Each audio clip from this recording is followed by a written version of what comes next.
The next plugin we want to take a look at is called GoCodes.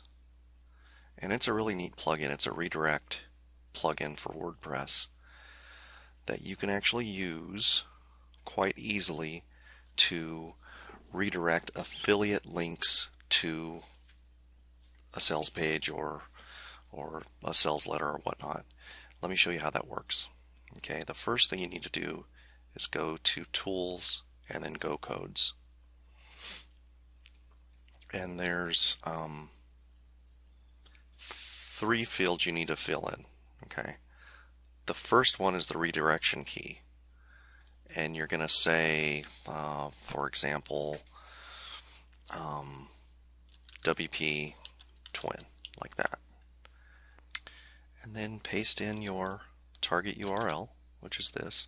I like to count the hits, so I check this box, and then I add a redirect.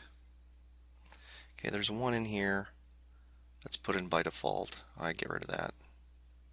So hit delete, and then make sure you go up here and say, are you sure you want to delete this redirect? Yes.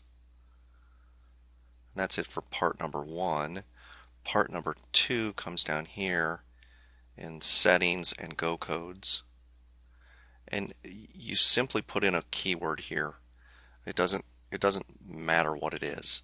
I always choose Go.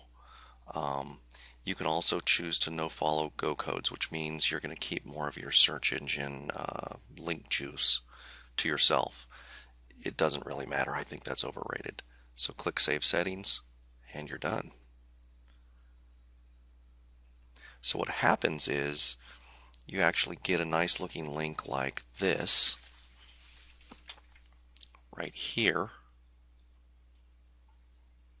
rather than this uglier affiliate looking this affiliate link. So this actually looks like it's coming from your site. So let's go take a look. Paste that in the URL bar, and you'll notice that we get to the WP Twin website. Now, if somebody clicks on that link and they actually buy this product, you will get credit for it. And I think the commission on this is like 50% or higher. It might even be 75%. Let's take a look. Affiliates. Yeah, you get 50%. So you get roughly $50 if somebody buys this, which is pretty cool. And that's it for that.